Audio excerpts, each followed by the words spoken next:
Hi, are you having trouble getting power, control, and consistency on your one-handed backhand volley? My name is John Craig, founder of Performance Plus Tennis, USPTA Elite Professional with over 30 years of coaching experience. In today's lesson, I'm going to show you what a couple of the key elements are to turning your backhand volley into a reliable, consistent, and powerful weapon. So today I have my student Randy with me, and we're going to work on the one-handed backhand volley and show you what these key elements are as I develop these skills with Randy. You ready to go? Let's do it. Let's hit a few backhand volleys. See what you got here.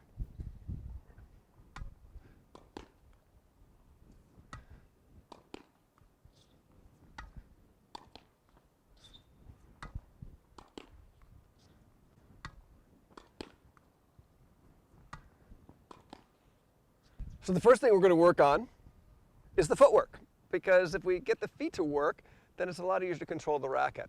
So on your backhand volley, you tend to step, which you make the first move correctly, you step and then you land, but then you push off of the right foot to go back. Oh, okay. And oftentimes what happens is you have all this momentum moving, you know, to the contact, and then as you land and stop moving abruptly, it makes the racket head what?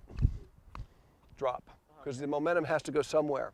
So you didn't get too many low backhand volleys, but I would imagine you struggle a little bit with the low ones, right? Because more than likely you've got too much downward energy in your racket. So if we get your footwork to do the right thing, the racket head will stay in control and you'll be able to hold the level of the racket better, okay? So let me come on over here. So, and again, this is not very commonly taught, but if you watch the pros when they hit a backhand volley, they do this almost every single time, especially when they're, you know, moving to the net and playing singles. So most players go like this, they land and they push back. But what I want you to do is I want you to think about going right for contact, left for balance, okay?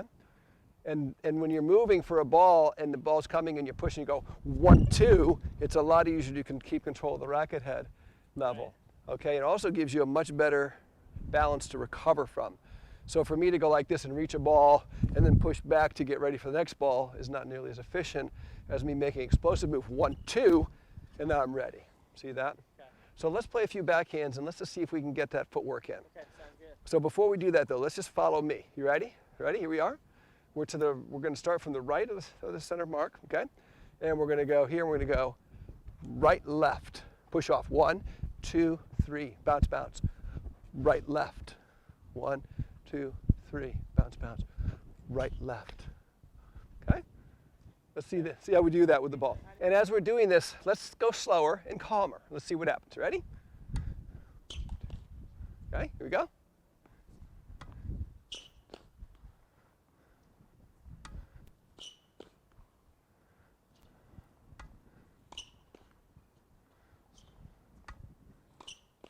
Is it better?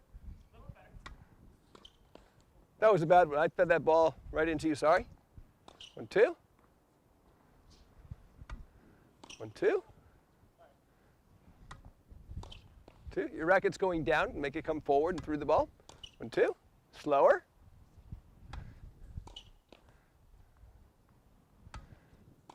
Okay, good. Okay, so you definitely hit some backhands on the frame, right? Oh, yeah. So come on over for a second.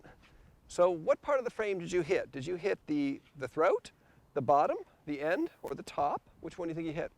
Here, one of these two? Okay, you're hitting this one almost every time, the top one. So your racket was descending below the level of the ball. Then you were hitting a lot of them up. If you hit the strings, you're hitting them in the upper part or catching the frame. Okay? Okay. All right. So we're going to work on racket head control. So what do you think is going to help control the racket head? First and foremost, I don't know. the left hand.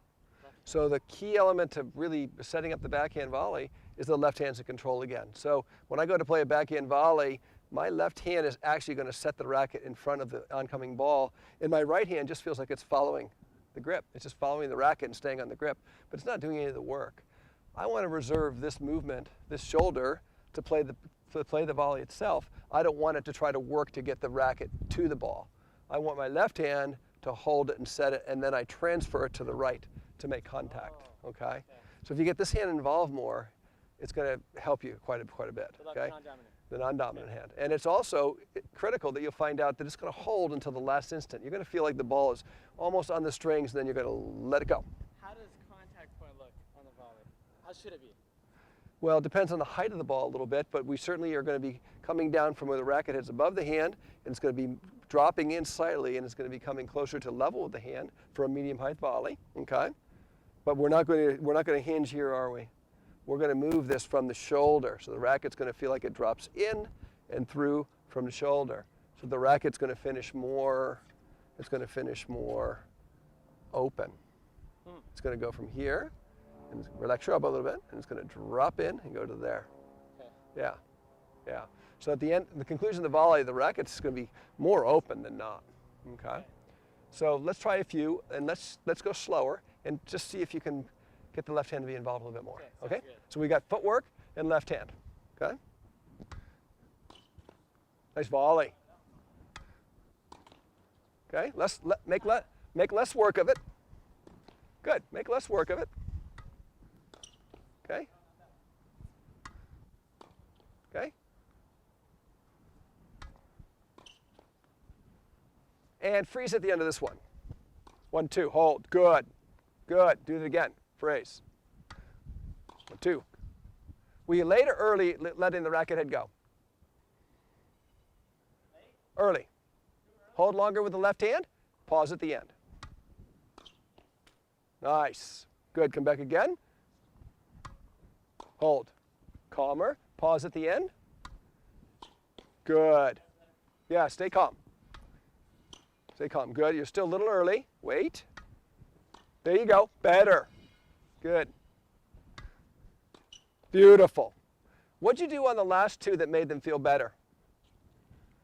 Did you move later or sooner? Sooner? You actually moved later. You actually saw the ball coming and you waited, and then you moved onto it and then fell into the contact. So the footwork and the contact blended together. And that's why it felt so balanced. It felt so good, right? Yeah. The other ones, you were very fast with your feet, very anxious with your feet, actually kind of ahead of yourself, and then you were just sort of like frantic almost when you're playing it, right? Instead of staying calm. So the key is to stay calm. And you feel like you're seeing it, you're waiting, and then you spring onto it, and you land and play contact together, right? And that's really one of the key pieces to that, right? Okay. Yeah. All right. And then the left hand is really in control, and it holds the racket till the very last instant. So it's really kind of responsible for the timing of the contact, because it holds till the very last instant. Yeah. Does that make sense? Yeah, I felt like before I was using my right arm for the entire volley. Oh, really? Okay. Yeah. Ah. Bringing it back, and then this wasn't doing any work. Right. Yeah. Right. See, that's why it's so important that you get in the habit of having your non-dominant hand be the helper and the worker in everything you do in your game, so that when you come to the net, your left hand's in control, and it just takes you right into setting the racket. Okay? Let's finish up with a few more. Let's go nice and smooth. See if you can put these elements together. All right?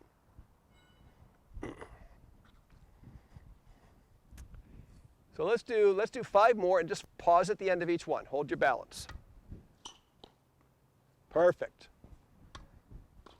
Perfect. Whoa.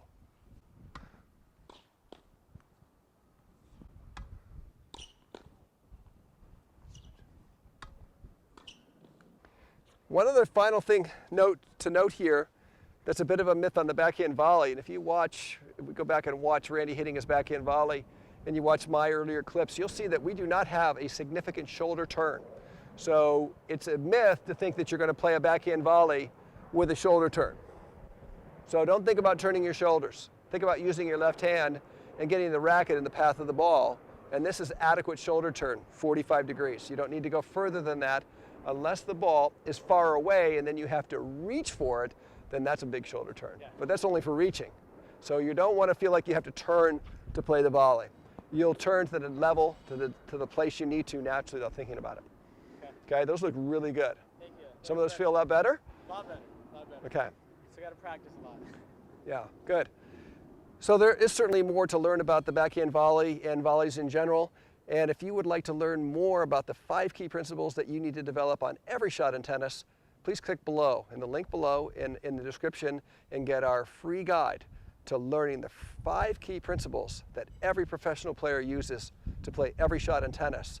And that guide will give you clarity and help simplify your thinking about what skills you need to develop to improve your tennis game and really achieve your full potential.